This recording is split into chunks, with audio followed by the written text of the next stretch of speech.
नमस्ते दोस्तों, स्वागत है आप सबका फिर से एक बार। रेलवे ग्रुप डी, रेलवे की रेलगाड़ी चल रही है एग्जाम्स की।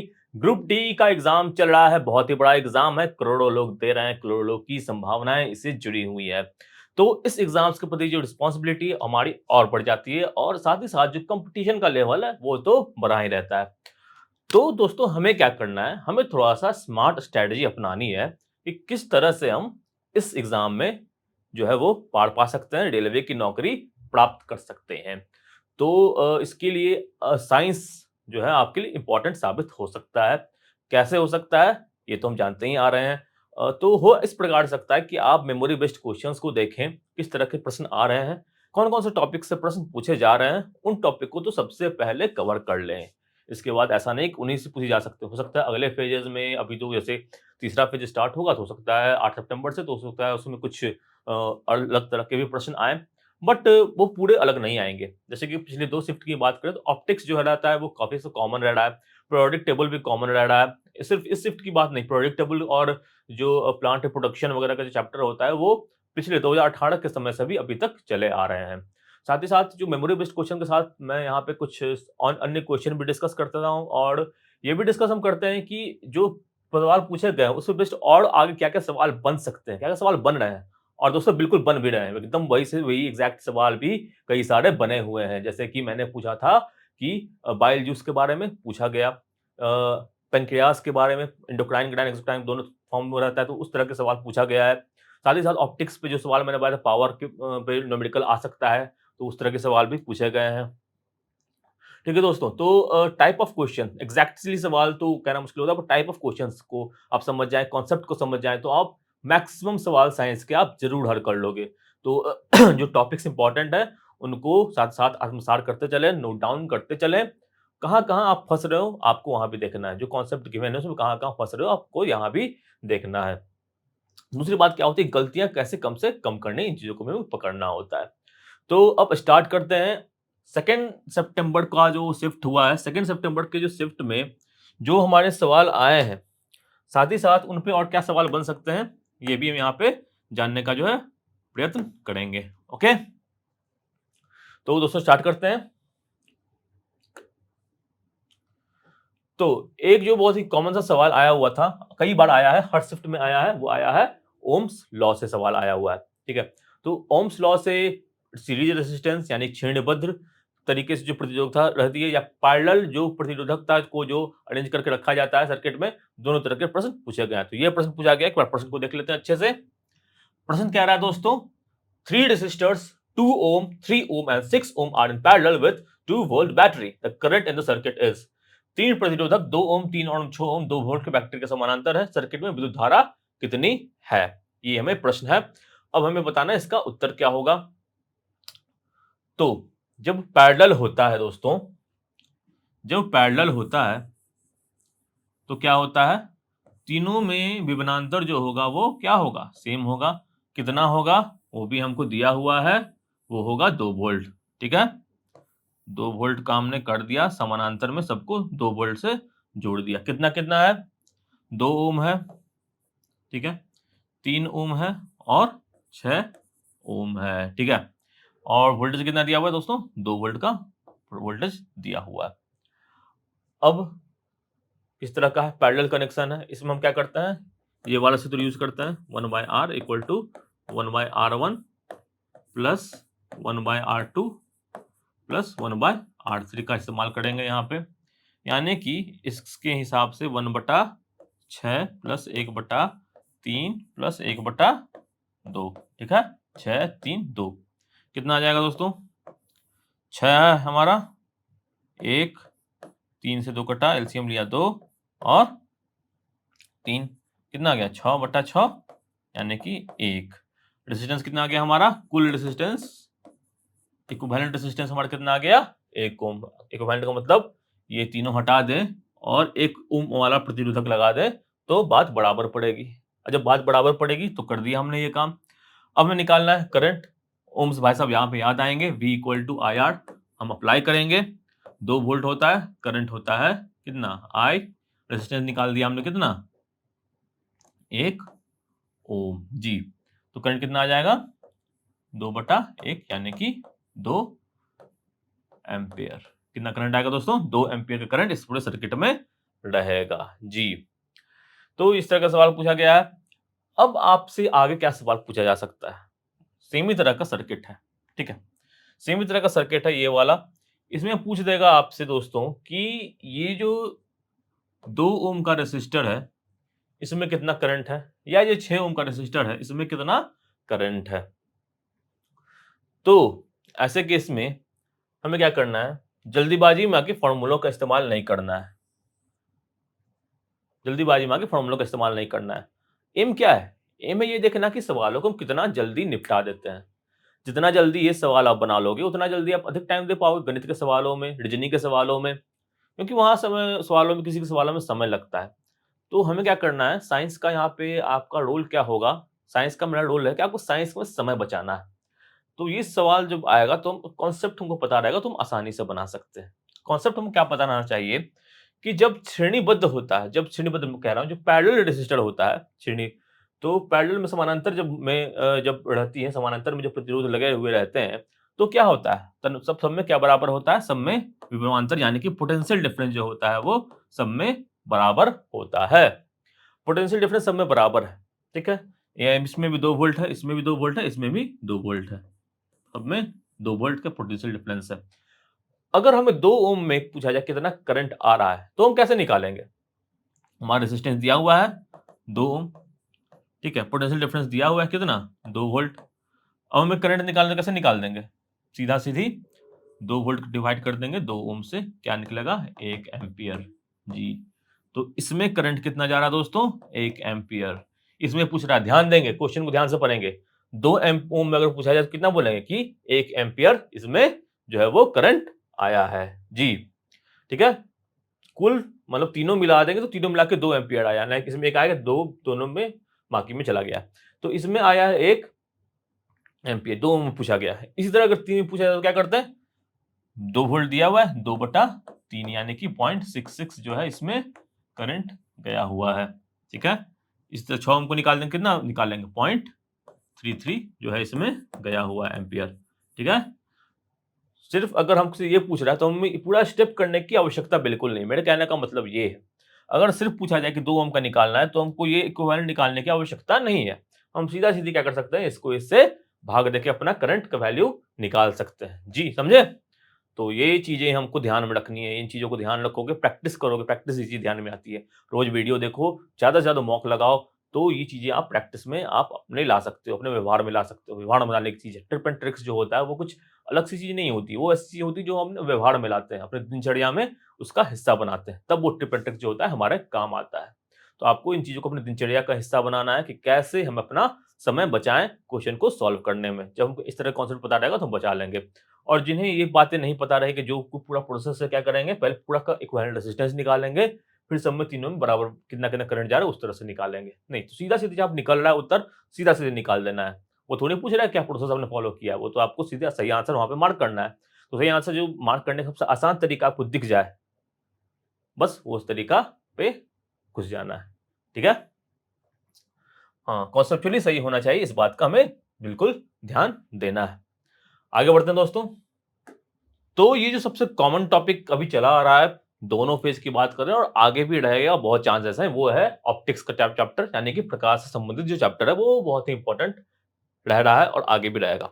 क्या-क्या आ रहा है? कॉमन चीजें आ रही हैं, दर्पण का सूत्र पूछा जा रहा है, लेंस का सूत्र पूछा जा रहा है, अपवर्तनांक संबंधित सवाल पूछे जा रहे हैं।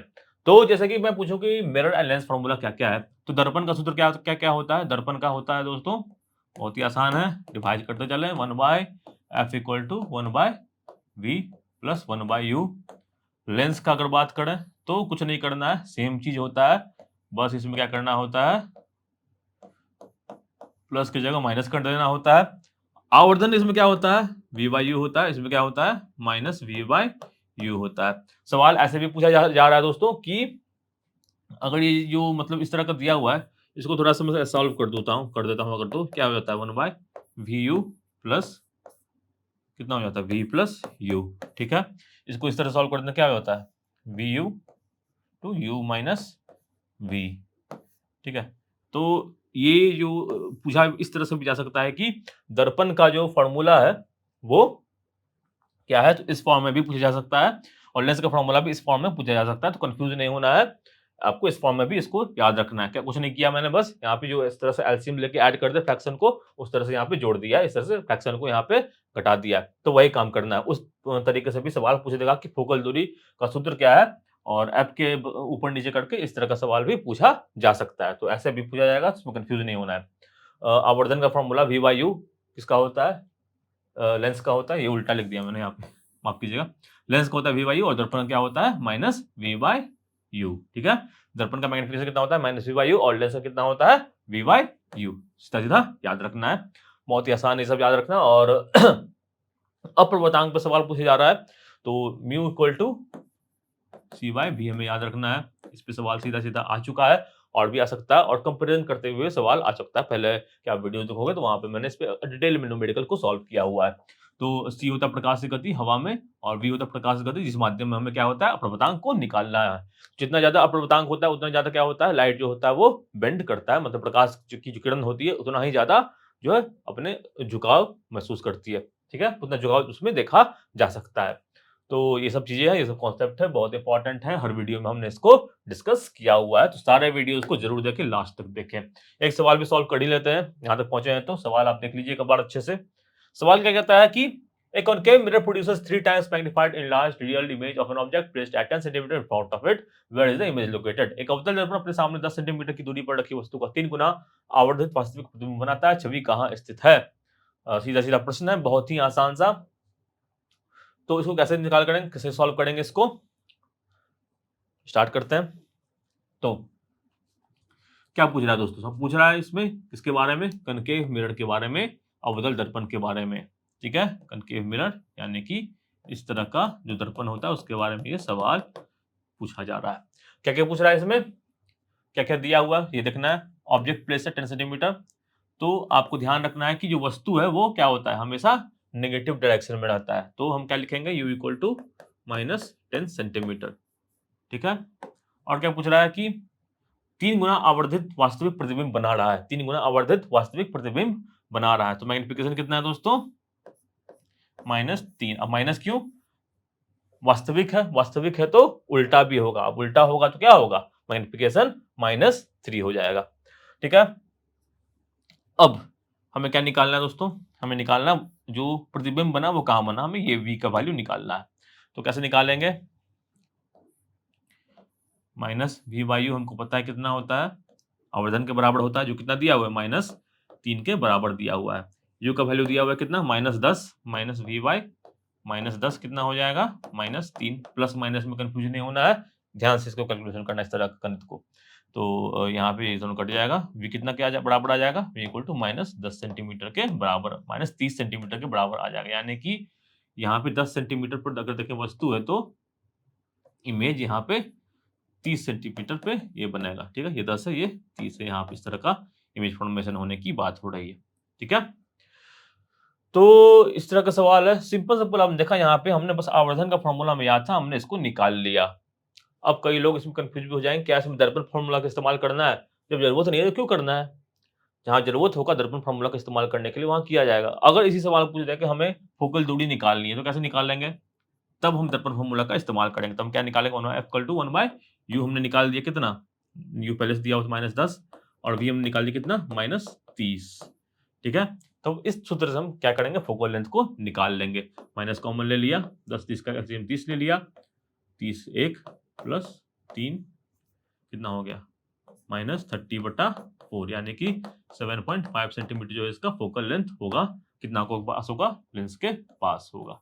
यहाँ पे फोकल लेंथ होगा, यहाँ पे वस्तु, यहाँ पे ऑब्जेक्ट है।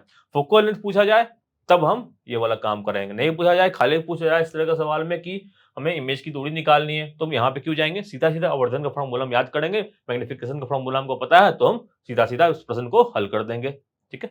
ये बातें ध्यान देनी है, ये बातें समय बचाएंगी आपकी। विशेष रूप से ध्यान दें कि हमें से क्या पूछा जा रहा है और वहां तक हमें कैसे पहुंचना है, आसान तरीके से, सबसे आसान तरीके से कैसे पहुंचना है, बस इन चीजों का हमें ध्यान देना है, ठीक है। आगे बढ़ते हैं दोस्तों। बेकिंग सोडा के इस्तेमाल पर सवाल पूछा गया है, ये वाली जो स्लाइड आप फिर से देख लो, पिछली वीडियो में भी मैंने इसकी चर्चा की थी। तो बेकिंग सोडा काम क्या क्या होता है दोस्तों, इसको सबसे पहले बात इसको कहते क्या है, इसको कहते हैं सोडियम हाइड्रोजन कार्बोनेट, इसे माइल्ड एडिबल एसिड के रूप में काम आता है, एंटासिड के रूप में काम आता है, और जो आग बुझाता है उसके रूप में भी ये काम आता है। फायर एक्सटिंग्विशर में भी इसका इस्तेमाल किया जाता है। सोडा एसिड फायर एक्सटिंग्विशर में किसमें किया जाता है? सोडा एसिड फायर एक्सटिंग्विशर में। नाम याद रखेंगे, सोडा एसिड फायर एक्सटिंग्विशर। ठीक है, इसमें क्या होता है दोस्तों, ये हमारा बेकिंग सोडा होता है, एक बेस होता है, एक एसिड HCl से रिएक्ट करता है। ठीक है, और इसमें क्या क्या छोड़ देता है, NaCl छोड़ देता है, H2 और CO2 गैस को यहाँ पे ये रिलीज करने का काम करता है। अब ये CO2 गैस क्या होता है? CO2 गैस जो होता है वो आग को रोकने का काम करता है। तो इसलिए यहाँ पे इसमें जो CO2 गैस निकलता है वो क्या करता है? आग को रोकने का काम करता है। इसीलिए इसको फायर सोडा एक्सटिंग्विशर के रूप में बेकिंग सोडा का भी इस्तेमाल किया जाता है। खाने में तो इस्तेमाल होता ही है, और इस्तेमाल होता है इसका एंटासिड बनाने में। एंटासिड मतलब वही, जैसे कि मिल्क और मैग्नीशिया का भी जिसमें इस्तेमाल होता है, यानी कि इनो वगैरह जो होता है उसको बनाने में इसका इस्तेमाल किया जाता है। ठीक है, तो और क्या हो गया, ब्लीचिंग पाउडर वगैरह का यूज है, आप सबने इसको अच्छे से देख ही लिया होगा, पिछले वीडियो में इसकी चर्चा हुई थी, एक बार आप चाहो तो देख सकते हो। धावन सोडा का फॉर्मूला क्या होता है? Na2CO3.H2O। कई बार पूछा गया है, इसका इस्तेमाल भी पूछा गया है, बोरोक्स बनाने में इस्तेमाल होता है। यहाँ से संबंधित सवाल पूछा जा सकता है, अच्छे से याद करें और इसका स्क्रीनशॉट आप जरूर ले लें एक बार। तो अब आगे बढ़ते हैं। डबल डिस्प्लेसमेंट रिएक्शन द्विविस्थापन रासायनिक अभिक्रिया। तो जी हाँ, यही वो एग्जाम्पल कुछ ऐसे हैं जो हमने पढ़ाया था आपको और आपके एग्जाम में भी आए हुए हैं। तो ऐसा कुछ रॉकेट साइंस नहीं है इसके पीछे, ये काम आप भी कर सकते हो। क्या करना होता है, जो सवाल पूछा जा रहा है आप देखते जाओ कि क्या क्या अलग अलग शिफ्ट में क्या क्या सवाल पूछा जा रहा है। मेमोरी बेस्ड क्वेश्चन यहाँ पे अवेलेबल है, और आप देख लो कि क्या क्या पैटर्न बन रहा है। जैसे कि दर्पण से पूछा गया, तब तो एग्जाम्पल दर्पण से पूछा गया, दर्पण का सूत्र पूछा गया, तो हो सकता है कि इस पे अगला शिफ्ट में न्यूमेरिकल पूछ दिया जाए, हो सकता है कि आवर्धन का सूत्र पूछ दिया जाए। इस तरह से सवाल बनते रहते हैं। तो जैसे ही विस्थापन रिएक्शन कभी पूछ दिया तो द्विविस्थापन रिएक्शन जरूर पूछेगा। ठीक है, द्विविस्थापन रिएक्शन में क्या क्या पूछ सकता है, जैसे कि यही रिएक्शन है NO3 aqueous plus NaCl, aqueous plus AgCl solid बनाता है, NaNO3 बनाता है। तो ये इसमें क्या पूछ सकता है कि इसमें सबसे पहले आप पूछ सकता है कि प्रेसिपिटेट कौन है। प्रेसिपिटेट मतलब वो कौन सा पदार्थ है जो कि पानी में घुल नहीं रहा है। तो AgCl जो है वो पानी में नहीं घुल रहा है, ये उजले कलर का होता है, व्हाइट प्रेसिपिटेट बनता है जो पानी में नहीं घुलता है जी। ठीक है, तो इस तरह के द्विविस्थापन पे सवाल बन सकते हैं। द्विविस्थापन किस तरह से हो रहा है, देखो AgNO3 के साथ था, Ag किसके साथ चला गया, Ag चला गया Cl के साथ, NaCl के साथ था, Na चला गया किसके साथ, NO3 के साथ चला गया।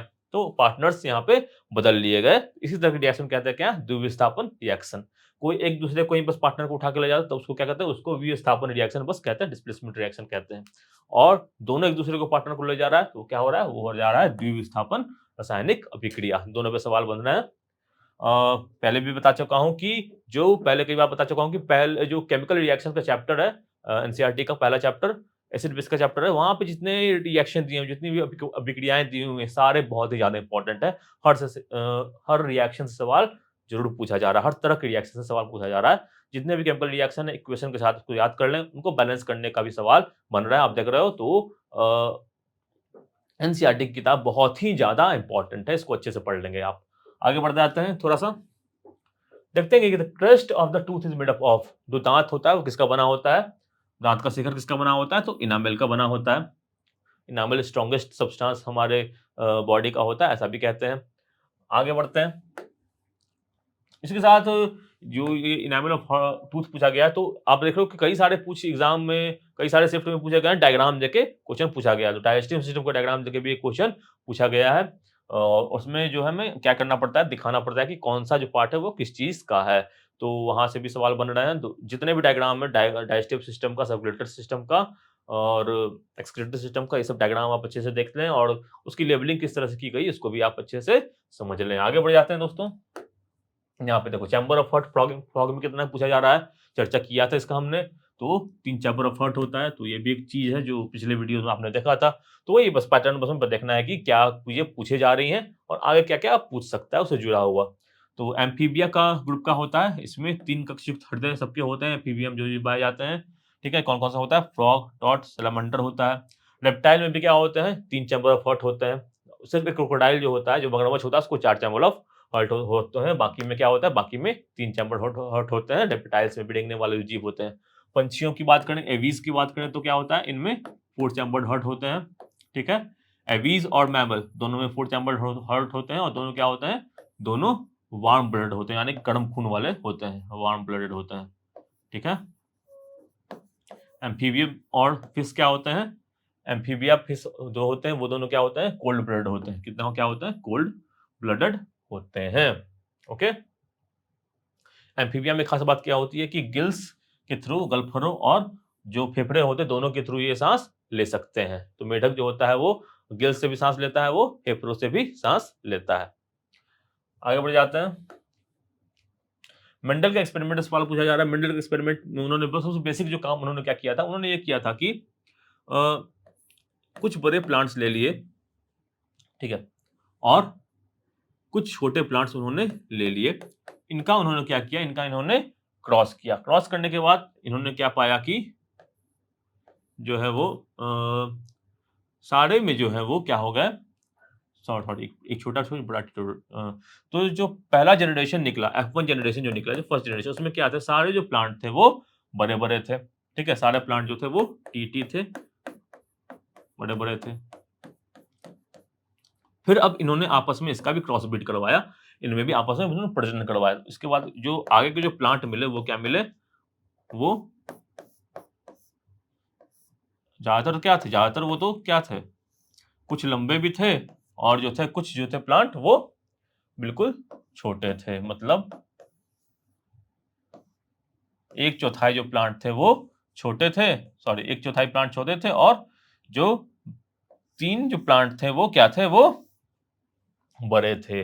तो इन्होंने दो तरह के ट्रेट की बात की। एक तो डोमिनेंट ट्रेट, जो कहते हैं डोमिनेंट ट्रेट की बात की। ठीक है, जो डोमिनेंट ट्रेट होता है ना, और जो डिसीसिव ट्रेट होता है, जो छोटा वाला क्या बोलते हैं उसको डिसीसिव ट्रेट बोलते हैं।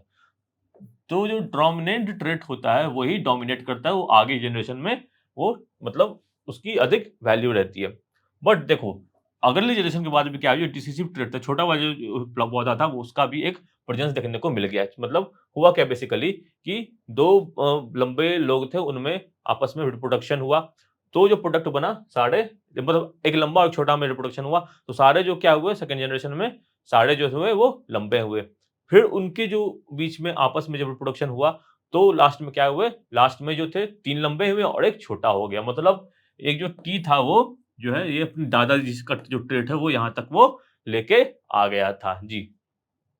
इस तरह के उन्होंने और भी एक्सपेरिमेंट किए और उन्होंने पता पाया कि एक ट्रेट डोमिनेंट होता है और एक ट्रेट जो होता है वो डिसीसिव होता है। जैसे कि उन्होंने कुछ जो पत्ते होते हैं उनके रंग पे भी उन्होंने इस तरह का एक्सपेरिमेंट किया। साथ ही साथ उन्होंने जो सीड्स होते हैं अलग तरह के, एक पीला सीड और हरा सीड, इस पर भी उन्होंने एक्सपेरिमेंट किया। तो मेंडल के एक्सपेरिमेंट से मुझे याद है 2018 में भी सवाल आया हुआ था और इस शिफ्ट में भी एक सवाल मेंडल के एक्सपेरिमेंट पे पूछ दिया गया है। आगे बढ़ते हैं। Fleming rule, left hand rule, right hand rule, दोनों पे सवाल पूछा गया है। लेफ्ट हैंड रूल किसके लिए यूज होता है, मोटर के लिए यूज होता है। इसमें क्या करते हैं दोस्तों, ये जो होता है मैग्नेटिक फील्ड देता है, ये वाला जो बीच वाला उंगली है ये क्या देता है, बीच वाली जो उंगली है ये देती है आपको किसकी, ये देता है आपको करंट, विद्युत धारा, और ये देता है कितना कि कहाँ फोर्स किस दिशा में लग रहा है। तो फ्लेमिंग्स रूल अगर हम लेफ्ट हैंड की बात करें, लेफ्ट हैंड रूल की बात करें तो इसका इस्तेमाल कहाँ होता है, मोटर में होता है। तो ये क्या बताता है कि अगर एक विद्युत क्षेत्र में एक तार को रख देते हैं तो उस पर किस दिशा में बल लग रहा है ये उसको बताता है। तो लेफ्ट फ्लेमिंग हैंड रूल कहाँ यूज होता है, मोटर में यूज होता है। जो होता है हमारा फोर फिंगर, फोर फिंगर क्या होता है, फोर फिंगर जो होता है उसका काम क्या होता है, उसका काम क्या होता है, मैग्नेटिक फील्ड बताता है, मैग्नेटिक फील्ड बताता है। जो बीच वाले उंगली होती है मिडिल फिंगर जो होता है वो क्या बताता है, मिडिल फिंगर ये वाला मिडिल फिंगर क्या बताता है, ये बताता है करंट।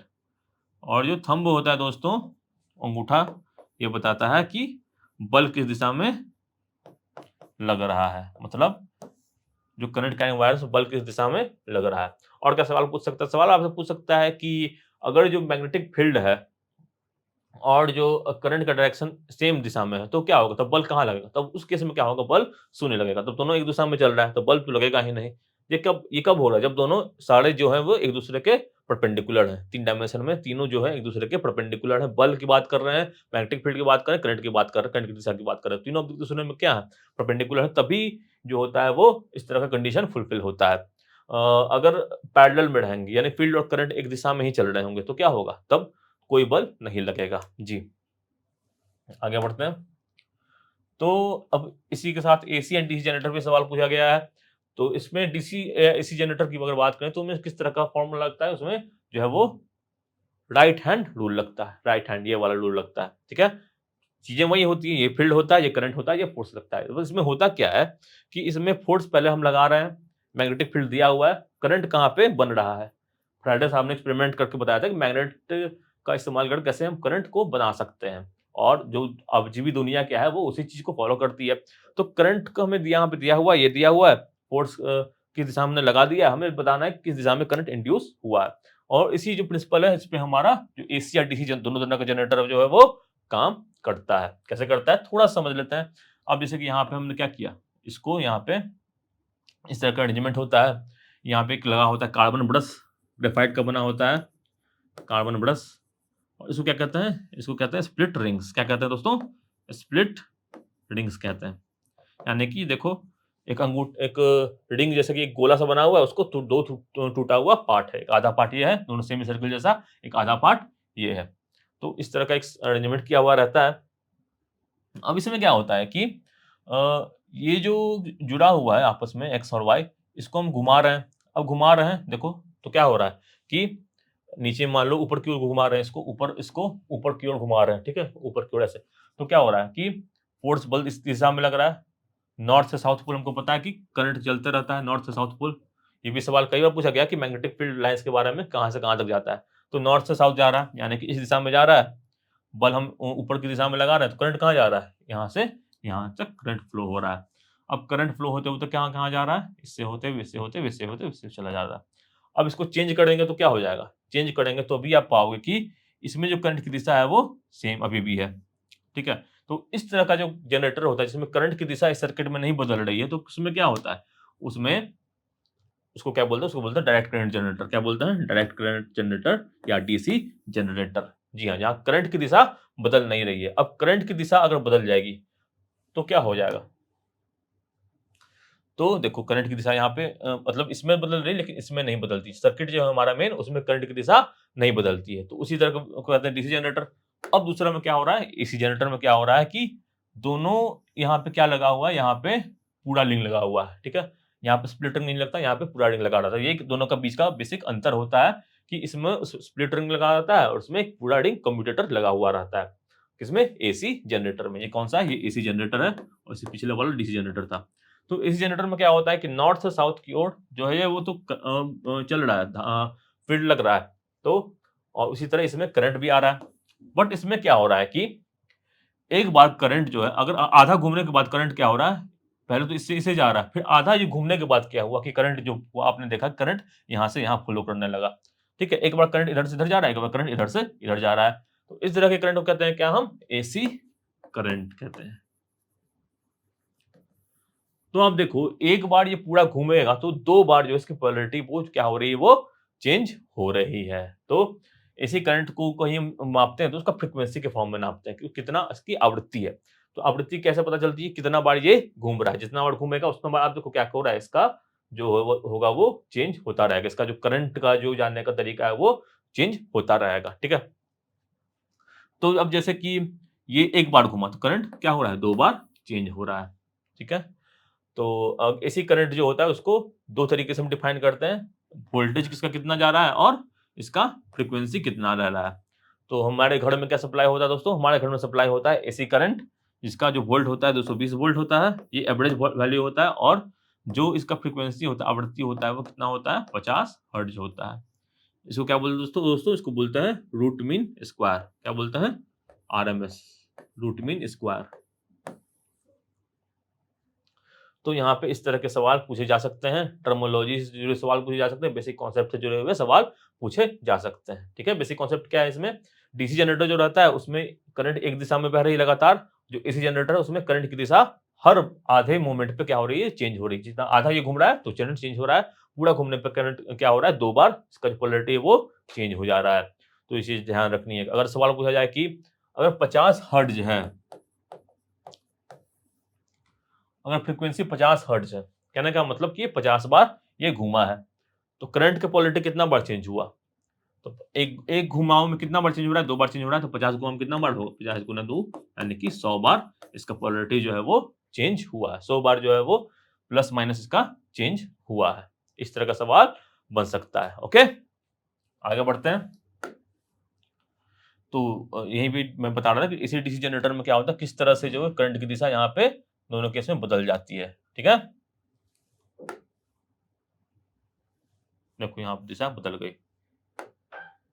पहले क्या जा रहा था, y से x जा रहा था, और अब क्या हो रहा है, अब अगले केस में ये x से y जा रहा है। ये होता है एसी करंट में। अगला सवाल पूछा गया मेल रिप्रोडक्टिव सिस्टम से। सवाल पूछा जाता है कि ये सवाल पूछा गया था, मतलब सवाल ये पूछा गया था इनफैक्ट कि ऐसा कौन सी नली होती है जिसे काट देने पर मनुष्य की जो मेल होता है उसका नसबंदी हो जाता है। किसको काटने पर मनुष्य का मेल का नसबंदी हो जाता है? तो उत्तर क्या होगा? उत्तर होगा इसका वास डिफरेंस। यहाँ पे देखो, यहाँ पे जो हमारा टेस्टिस का फॉर्मेशन हो रहा है, सॉरी टेस्टिस में हमारा स्पर्म का फॉर्मेशन होता है, और इस माध्यम से ये क्या होता है, ये स्पर्म बाहर निकलता है यूरेथ्रा से। तो जो स्पर्म जो निकल रहा है, जो शुक्राणु जो निकल रहा है, वो किस माध्यम से निकल रहा है? इस वास डिफरेंस के माध्यम से। अगर हम इसे ही काट दें तो क्या होगा? शुक्राणु यहाँ तक पहुंचेगा नहीं। ठीक है, तो क्या होगा? इसी प्रक्रिया को हम कहते हैं क्या? नसबंदी करवाना। और मनुष्य में अगर मैन की अगर बात करें तो मैन में, मेल में जो होता है वो स्पर्म ट्रांसफॉर्म रोकने के लिए क्या करते हैं? वास डिफरेंस को काट देते हैं। किसको काट देते हैं? वास डिफरेंस को काट देते हैं। फीमेल में क्या करते हैं? फीमेल में हम काटते हैं फैलोपियन ट्यूब को, यानी कि डिंबवाही नलिका को काटने का काम करते हैं अगर महिलाओं में नसबंदी करवाना होता है तो। ठीक है, साथ ही साथ रिप्रोडक्टिव हेल्थ से भी सवाल पूछे गए हैं। तो प्रेगनेंसी रोकने का क्या तरीका होता है? प्रॉपर्टी होता है, कॉन्डम होता है, इस तरह के सवाल भी पूछे गए हैं। तो आईवीएफ के बारे में भी सवाल पूछा गया है, इसके बारे में चर्चा अगले वीडियो में करेंगे। ये इन्वर्टर फर्टिलाइजेशन होता है। यहाँ पे क्या होता है कि जो यहाँ पे जब जो महिलाओं को गर्भ धारण करने में कोई समस्या आती है तो आईवीएफ टेक्नोलॉजी का इस्तेमाल करके जो होता है उन्हें उनका जो रिप्रोडक्शन का प्रोसेस वो कैरिड आउट होता है। ठीक है, आगे बढ़ते हैं दोस्तों। अब ये सवाल पूछा गया था कि मेटेलिक प्रॉपर्टी मैक्सिमम, इनमें से मेटेलिक प्रॉपर्टी किसमें सबसे अधिक होती है? तो यहाँ पे देखो क्या क्या दिया हुआ है, बेरियम, कैल्शियम, स्ट्रोंटियम और बैरियम। तो सबसे अधिक किसमें होता है? सबसे अधिक होता है बैरियम में। ये हम कैसे पता करेंगे? क्योंकि ये जो होता है सबसे नीचे होता है। मेटेलिक प्रॉपर्टी क्या होती है? एक ग्रुप की बात करें तो मेटेलिक प्रॉपर्टी क्या होती है? नीचे जाने पे बढ़ती है। देख रहे हो, मेटेलिक कैरेक्टर जो होता है नीचे जाने पे इस तरह से यहाँ पे बढ़ता है। हाँ देखो, मेटेलिक कैरेक्टर यहाँ पे क्या हो रहा है? इस तरह से बढ़ रहा है। नॉन मेटेलिक कैरेक्टर इस तरह से बढ़ रहा है। तो मेटेलिक कैरेक्टर इस तरह से बढ़ रहा है, यानी बेसिकली नीचे जाने पे मेटेलिक कैरेक्टर बढ़ रहा है। तो हम क्या कर रहे हैं यहाँ पे, अगर हम आगे बढ़े तो अगर हम इस ग्रुप की बेसिकली बात करें, कौन से ग्रुप की? इस ग्रुप की अगर हम बात करें तो देखो, सबसे ऊपर कौन है? बेरियम। सबसे कम मेटेलिक कौन होगा? ये होगा बेरियम। सबसे कम मेटेलिक कौन सा है? बेरियम है।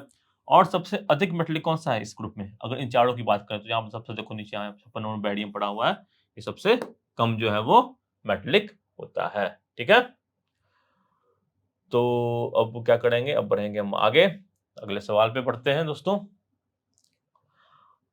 तो non metallic character, metallic character, ionisation, enthalpy, इन चीजों पे सवाल जो है पीरियोडिक टेबल पे बनता ही आ रहा है। Periodic table most important topic बन गया। साथ ही साथ न्यूलैंड के ऑक्टेव हो गया या डोमिनेंट का त्रिक हो गया, इनका भी इंपॉर्टेंस है, इन पे भी सवाल बन रहा है, हो सकता है आगे भी बनेंगे। तो इन पे चर्चा हम लगातार इन वीडियोस में करते रहते हैं। तो वीडियोस को जितने भी आ रहे हैं सबको देखना है, पूरा देखना है। थोड़ा सा टाइम देकर जल्दी से जल्द मेरी भी कोशिश रहती है कि आपको अधिक से अधिक चीजों को आपको समझा सकूं, और जो चीजें इंपॉर्टेंट है वो आप अपने अकॉर्डिंग भी नोट डाउन करते चलें, एक नोटबुक में नोट डाउन करते चलें, और एक पैटर्न आप खुद भी समझ सकते हैं। ये कोई बहुत बड़ा चीज नहीं है कि कोई टीचर ही आपको आके बहुत अच्छे से पैटर्न समझा सकता है। आप थोड़ा सा दिमाग लगाओ ना, आपको पैटर्न बहुत आसानी से समझ में आ जाएगा, क्या क्या चीजें पूछ रही है और क्या क्या चीजें हमें पढ़नी होती है। एनसीईआरटी को फॉलो करोगे तो और आसानी से आपको पैटर्न समझ में आ जाएगा, क्योंकि ये जो है सारे ज्ञान का सूत्र आरआरबी ग्रुप डी का वही है।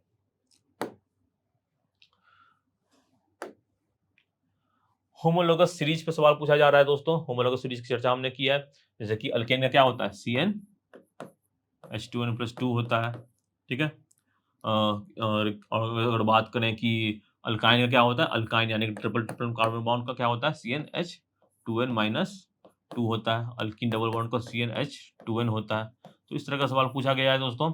और साइक्लोहेक्सेन की अगर बात करें तो उसका क्या होता है, साइक्लोहेक्सेन का भी सेम होता है, sorry cyclo I mean cyclo जो अल्केन होते हैं, जो साइक्लिक कार्बन चेन होता है, उनका भी क्या होता है, CnH2n होता है, जनरल फार्मूला होमोलोगस सीरीज का। एक सवाल दोस्तों पूछा गया था कि अगर मीथेन और ऑक्सीजन को अगर रिएक्शन करवाते हैं तो कार्बन डाइऑक्साइड और वाटर किस रेशियो में फॉर्म होता है, तो किस रेशियो में फॉर्म हो रहा है, देखो कार्बन डाइऑक्साइड 1, वाटर 2, 1:2 के रेशियो में फॉर्म हो रहा है। ठीक है, तो ये ऑर्गेनिक रिएक्शन है, इस पर सवाल पूछा गया है। अन्य भी ऑर्गेनिक रिएक्शन जिसकी मैं चर्चा करता रहता हूँ उस पे भी सवाल जरूर पूछा जाएगा। तो यही पूछा गया था साइक्लोहेक्सेन जनरल फार्मूला। तो इसका फार्मूला क्या क्या होता है, C6H12।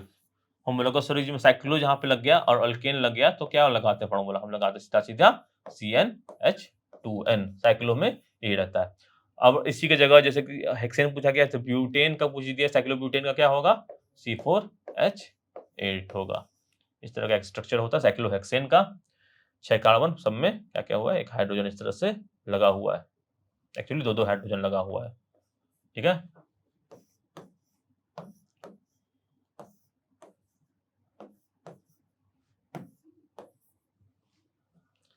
एक कार्बन में 2 हाइड्रोजन लगा हुआ है, 2 कार्बन से आपस में जुड़ा हुआ है, तरह साइकिल फॉर्म में बना हुआ कंपाउंड है।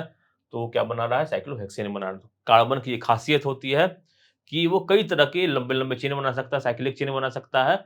और इसी खासियत को हम कहते हैं क्या, इसी खासियत को कहते हैं कैटेनेशन प्रॉपर्टी ऑफ कार्बन। क्या कहते हैं दोस्तों, कैटेनेशन प्रॉपर्टी ऑफ कार्बन। सवाल इससे भी पूछा जा सकता है। ठीक है, पूछा गया था आपसे पीएच ऑफ मिल्क और मैग्नीशिया कितना होता है, 10.5 होता है। अब पीएच मिल्क और मैग्नीशिया का पूछ दिया, जरूरी थोड़ी और किसी का नहीं पूछ सकता है, भाई पूछ सकता है। हमारे बॉडी का कितना होता है, 7.8 होता है। एसिड रेन का पीएच कितना होता है, 5.6 होता है, जरूर पूछा है किसी शिफ्ट में। टूथ डिके जो होता है कब होता है, मर्दात कब सोने लगता है, जब पीएच जो हमारे मुंह का कितना होता है, 5.5 से कम हो जाता है, तो एसिडिक होता है। और जो हमारा टूथपेस्ट होता है वो बेस होता है, तो बेस जो होता है इसी मुंह की एसिड को न्यूट्रलाइज करने के लिए उसका इस्तेमाल किया जाता है। गैस्ट्रिक जूस की अगर बात करें उसका पीएच होता है 1.2, लेमन का पीएच होता है 2.2, पूछा जा चुका है। ब्लड का पीएच होता है 7.4। तो इस डाटा को अच्छे से देखने के बाद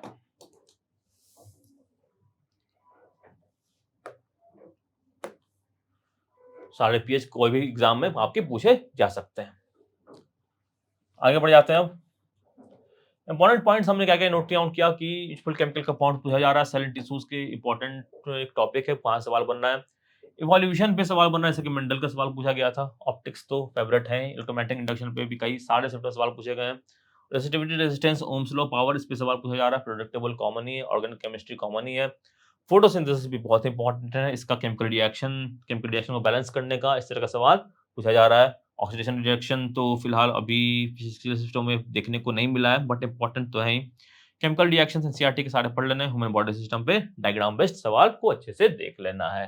तो दोस्तों अच्छे से इन चीजों को एक बार रिवाइज करते हुए चलेंगे, और जो वीडियोस आ रही हैं उनको आप पूरा देखने की कोशिश करेंगे। अब यहाँ पे हम कुछ जो इंपॉर्टेंट क्वेश्चंस को भी देख लेते हैं, क्या क्या पूछा गया है।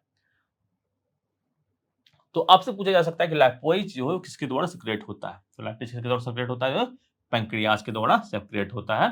ठीक है, आप कमेंट में बताएं कि लाइपेज का काम क्या होता है। जी हाँ, तो इस तरह से कमेंट में आप पढ़ के पढ़ते रहोगे, यहाँ से भी आपको ज्ञानवर्धन होगा। तो कमेंट में बताएं कि लाइपेज जो होता है पैंक्रियाज से तो निकलता है, बट इसका काम क्या होता है। Number of valence electron BR में वैलेंस इलेक्ट्रॉन संख्या कितनी होती है,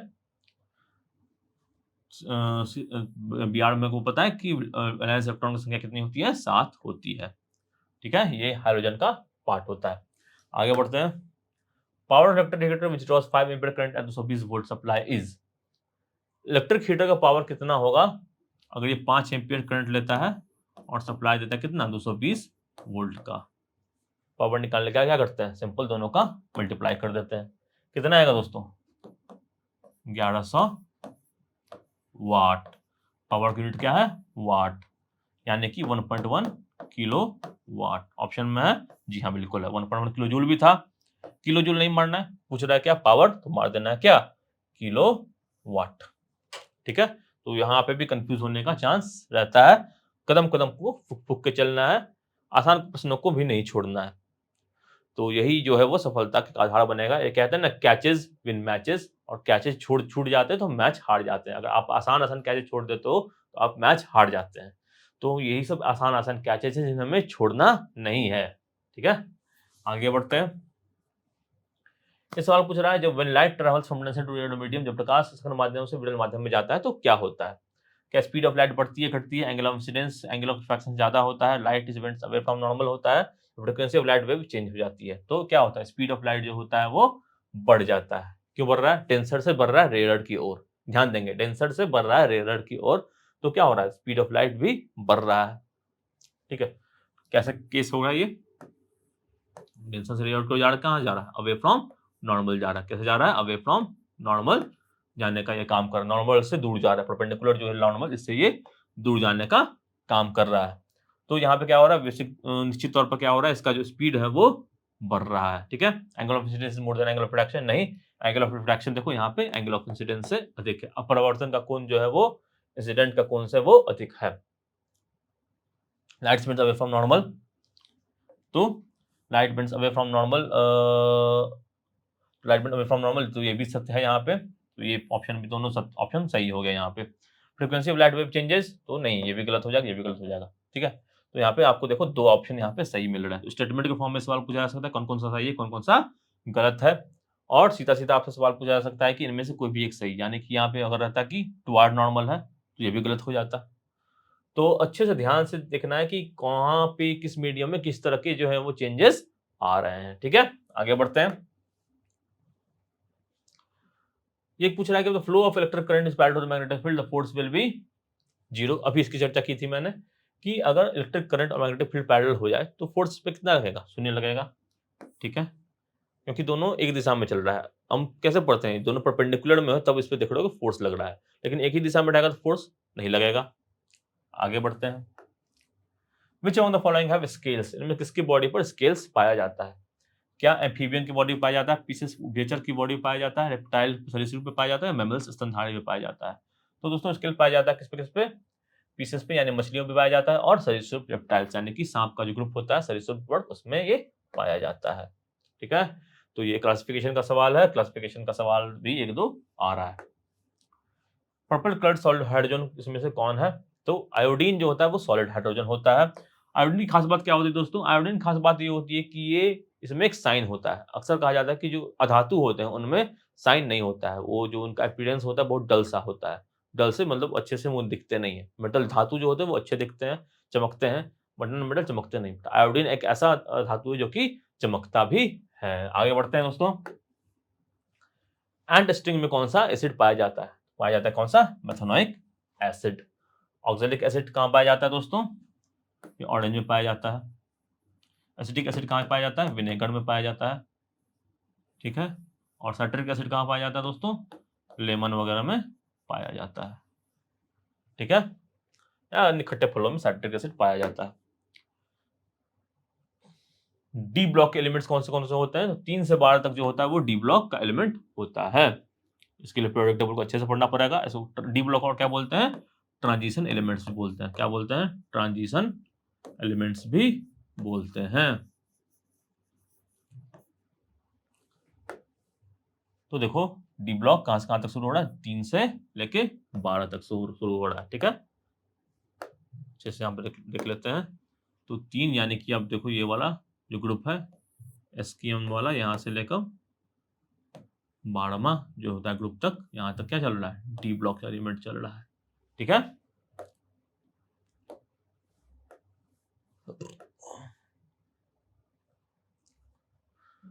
अगला सवाल क्या पूछा गया है कि genetic information is carried by long chains of molecules, what are this molecules called? ये मॉलिक्यूल्स क्या होता है? इन्हें कहते हैं न्यूक्लियोटाइड्स। क्या कहते हैं? न्यूक्लियोटाइड्स। ये न्यूक्लिक एसिड के बने होते हैं और इसमें 3 सबयूनिट होते हैं। एक नाइट्रोजन का बेस होता है, 5 कार्बन शुगर होता है और एक 1 फॉस्फेट ग्रुप होता है। तो इस तरह के सवाल पूछे गए थे कब? 2018 में। इस बार भी डीएनए आरएनए बेस्ड सवाल पूछे जा रहे हैं।